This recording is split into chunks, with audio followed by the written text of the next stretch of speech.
नमस्कार दोस्तों, एक बार फिर से बहुत बहुत स्वागत है हमारे YouTube चैनल में। दोस्तों, आज की इस वीडियो में हम चर्चा करेंगे वनस्पति विज्ञान यानी कि बॉटनी के सिलेबस के बारे में। दोस्तों, ये जो सिलेबस है वो झारखंड पीजीटी और lab assistant, Jharkhand lab assistant दोनों का सिलेबस सेम है। जिनका बायोलॉजी विषय है उनके लिए ये दोनों सिलेबस सेम है, तो दोनों में आपको काम देगा। तो दोस्तों, बायोलॉजी में दो पार्ट है मुख्यतः, एक है बॉटनी और दूसरा है जूलॉजी। तो दोनों मिला के कुल 150 क्वेश्चन पूछे जाएंगे। तो बॉटनी से जो बॉटनी का पार्ट है उससे 75 क्वेश्चन पूछे जाएंगे, टोटल 150 नंबर के, यानी कि एक क्वेश्चन जो होगा वो 2 मार्क्स का होगा। तो दोस्तों, ये जो एग्जाम का पैटर्न और सिलेबस है वो झारखंड लैब असिस्टेंट और पीजीटी दोनों का सेम है बायोलॉजी विषय वालों के लिए। तो इस वीडियो में हम चर्चा करेंगे बॉटनी के सिलेबस के बारे में। और दोस्तों, जो जूलॉजी का सिलेबस है वो ऑलरेडी अपलोड किया गया है हमारे चैनल में। तो चलिए देखते हैं कि बॉटनी का सिलेबस क्या है। तो दोस्तों, पहला है माइक्रोबायोलॉजी एंड प्लांट पैथोलॉजी। तो माइक्रोबायोलॉजी क्या होता है, जो एकदम सूक्ष्म, जिसको सूक्ष्म जीव विज्ञान कहा जाता है। तो हमें इसमें प्लांट का जो सूक्ष्म पार्ट है उसके बारे में पढ़ना है। और प्लांट पैथोलॉजी, दोस्तों पैथोलॉजी में क्या होता है, जैसे मनुष्य का कोई भी बीमारी होती है तो उसका खून, पेशाब, खंखार आदि जांच किया जाता है। तो उसी प्रकार पौधों की पैथोलॉजी, प्लांट पैथोलॉजी में क्या होगा, पौधों की पैथोलॉजी के बारे में हमें जानकारी हासिल करना है। तो इससे हमें क्या पता चलेगा कि कौन से पौधे में कौन सी बीमारी है और उसका कारण क्या है, वायरस है, बैक्टीरिया है या कोई दूसरा कारण है। तो इस सब के बारे में हमें स्टडी करना है। तो हमें क्या देखना है इसके अंतर्गत, वायरस, बैक्टीरिया, प्लाज्मिड, स्ट्रक्चर।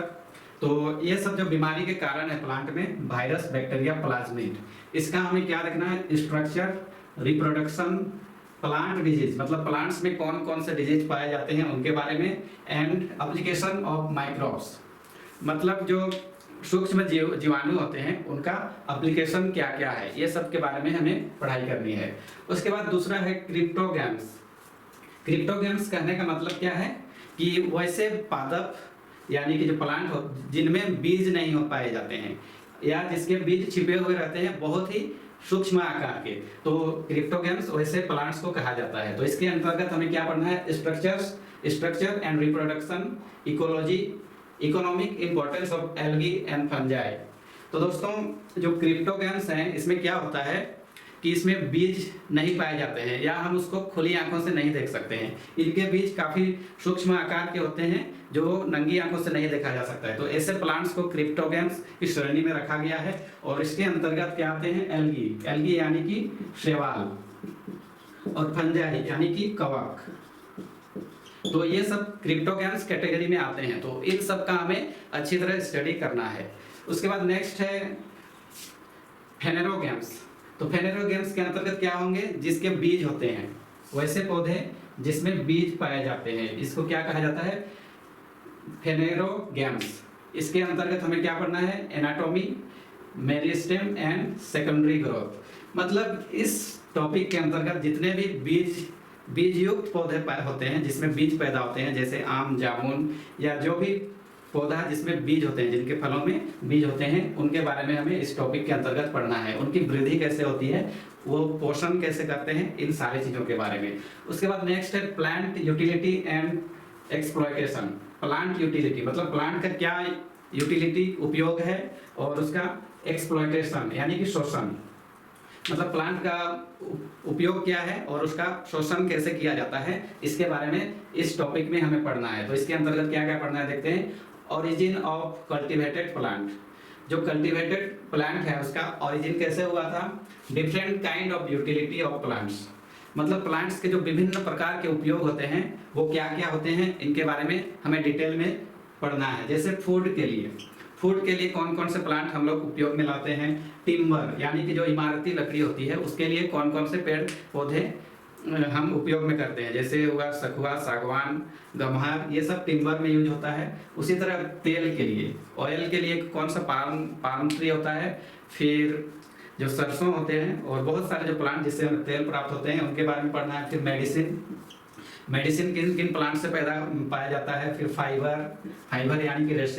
रेशे में कौन कौन से आ जाएंगे, तो रेशे में जूट, पटसन वगैरह, जिससे हम रेशे पैदा प्राप्त करते हैं। उसके बाद पेपर किससे बनता है, खास करके ये बांस से बनता है।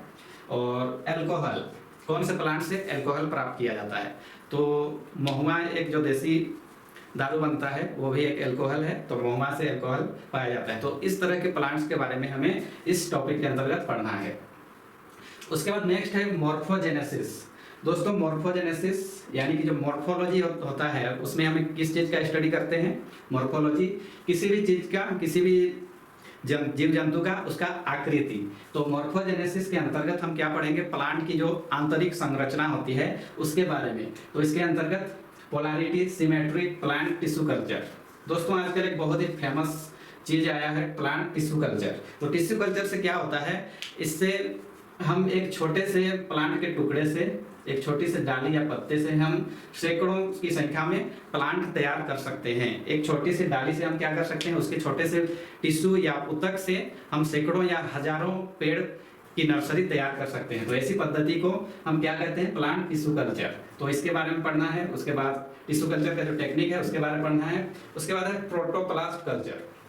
तो दोस्तों प्लांट टिश्यू कल्चर में क्या होता है? टिश्यू से पौधे तैयार किए जाते हैं। और प्रोटोप्लास्ट कल्चर ये भी इसी तरह का एक टेक्निक है, लेकिन इसमें जो उससे भी छोटे पार्ट यानी कि जो पौधे की कोशिका होती है, एक कोशिका से इससे पौधे तैयार किए जाते हैं प्रोटोप्लास्ट कल्चर से। उसके बाद है हाइब्रिडाइजेशन, यानी कि पौधों का हाइब्रिडाइजेशन कैसे होता है, यानी कि दो अलग अलग प्रजाति के पौधों को मिलाकर एक नई प्रजाति कैसे तैयार की जाती है, उसके बारे में हम हाइब्रिडाइजेशन में पढ़ेंगे।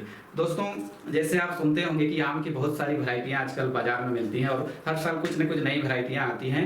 तो वो कैसे तैयार किए जाते हैं? तो वो क्या होता है कि दो अलग अलग प्रजातियों का जो आम के पौधे होते हैं उनमें क्रॉस पॉलिनेशन किया जाता है और उसकी हाइब्रिड प्रजाति तैयार की जाती है। तो हाइब्रिडाइजेशन बहुत तकनीक से होता है, उन सारे तकनीकों को हम पढ़ेंगे। उसके बाद है application of tissue culture. Application of tissue culture यानी कि जो आजकल मॉडर्न युग में टिश्यू कल्चर का क्या क्या उपयोग हो रहा है उसके बारे में पढ़ेंगे। तो जैसे कि हम एग्जांपल पहले ही दे चुके हैं कि किसी भी पौधे के एक डाली से सैकड़ों या हजारों पौधे तैयार किए जा सकते हैं। तो आजकल लैब में टिश्यू कल्चर का जो सिस्टम है बहुत चल रहा है, और जितने इसमें खास करके जो इमारती लकड़ियां हैं जैसे सागवान, महोगनी जैसी कीमती लकड़ियां हैं, इनको टिश्यू कल्चर से ही तैयार किया जाता है और बहुत ही ज़्यादा मात्रा में तैयार किया जाता है लैब में और इसको नर्सरी तक भेजा जाता है। तो इस प्रकार से हम एप्लीकेशन पढ़ेंगे टिश्यू कल्चर का। उसके बाद है ऑर्गन कल्चर। ऑर्गन कल्चर क्या है? इससे किसी प्लांट का एक पार्ट को, एक डाली से हम एक नए। दोस्तों इसके बाद हम देखेंगे next cell biology. Cell biology यानी कि कोशिका विज्ञान, इसको इंग्लिश में साइटोलॉजी भी कहा जाता है। तो हम इसमें क्या क्या देखेंगे? Study of cytology. तो मतलब सेल भी, कोशिका विज्ञान के बारे में पढ़ेंगे। सेल इसके अंतर्गत cell division, prokaryotic and eukaryotic कोशिका के बारे में पढ़ेंगे। तो इसमें सेल बायोलॉजी में मुख्यतः क्या पढ़ेंगे? पादप कोशिकाओं के बारे में।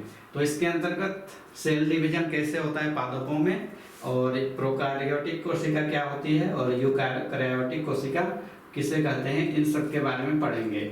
उसके बाद है next genetic and evolution. Genetic and evolution, तो इसमें जेनेटिक का जो विज्ञान है उसका उद्भव और इसका उभार कैसे हुआ इसके बारे में स्टडी करेंगे। तो इसके अंतर्गत डेवलपमेंट ऑफ जेनेटिक्स, जेनेटिक्स का डेवलपमेंट कैसे हुआ, जीन कॉन्सेप्ट क्या है, मेंडलिज्म मतलब जो मेंडल के बारे में पढ़ेंगे, उन्होंने जो थ्योरी दिया था मेंडल, उसके बारे में पढ़ेंगे। जीन मैपिंग, जेनेटिक इंजीनियरिंग, तो ये सारी चीजें जेनेटिक एंड इवोल्यूशन के अंतर्गत पढ़ेंगे। उसके बाद नेक्स्ट है फिजियोलॉजी एंड बायोकेमिस्ट्री। तो फिजियोलॉजी एंड बायोकेमिस्ट्री के अंतर्गत हम क्या पढ़ेंगे? Detail study of plant soil water relation. तो फिजियोलॉजी में study of plant soil and water relation, मतलब पौधे, मिट्टी और पानी में क्या संबंध है उसके बारे में पढ़ेंगे। फोटोसिंथेसिस, प्रकाश संश्लेषण के बारे में पढ़ेंगे। मिनरल डिफिशियंसीज, मतलब पौधों में जो मिनरल की जरूरत होती है और उसकी कमी से क्या क्या बीमारी होती है इसके बारे में भी हम पढ़ेंगे। यानी कि जो मिट्टी, पानी और पौधे से रिलेटेड सारी चीज़ों को पढ़ेंगे, उससे रिलेटेड पोषण, बीमारियां, सारी चीज़ों को, और प्रकाश संश्लेषण की क्रिया कैसे होती है वैसे उस चीज़ों को भी पढ़ेंगे। फिजियोलॉजी ऑफ फ्लोरिंग, मतलब फ्लावर फूलों के बारे में पढ़ेंगे। Application in agriculture and horticulture. तो बायोकेमिस्ट्री यानी कि बायोकेमिस्ट्री में क्या, एग्रीकल्चर और हॉर्टिकल्चर में क्या उपयोग होता है इसके बारे में पढ़ेंगे। 9वां है इकोलॉजी। इकोलॉजी इसको क्या कहते हैं, पारिस्थितिकी हिंदी में कहा जाता है। इसमें कॉन्सेप्ट ऑफ बायोस्फीयर का कॉन्सेप्ट पढ़ना है। उसके बाद pollution and it's control, pollution के बारे में पढ़ना है कि वायु, जल प्रदूषण, वायु प्रदूषण क्या होता है, किन गैसों के बदौलत होता है। फॉरेस्ट टाइप ऑफ इंडिया, मतलब भारत में किस किस प्रकार के जंगल पाए जाते हैं, तो ये सब भी इसी टॉपिक के अंतर्गत पढ़ना है। एफॉरेस्टेशन, डिफॉरेस्टेशन, मतलब वन रोपण और वन डिफॉरेस्टेशन यानी कि वन का उजाड़ कैसे हो रहा है, इसके बारे में पढ़ेंगे। उसके बाद होता है सोशल फॉरेस्ट्री। सोशल फॉरेस्ट्री किसे कहा जाता है, जिससे समाज के लोग वन का रोपण करते हैं, उसको सोशल फॉरेस्ट्री कहा जाता है। और दोस्तों सोशल फॉरेस्ट्री के अंतर्गत बहुत सारी स्कीम भारत सरकार और राज्य सरकार चला रही है, और इसमें सरकार आर्थिक रूप से लोगों को मदद भी करती है प्लांट लगाने के लिए। तो उम्मीद करते हैं आपको ये वीडियो अच्छा लगा होगा। अगले वीडियो में फिर मिलेंगे कोई नए टॉपिक के साथ, तब तक आप अपना ख्याल रखिए। धन्यवाद।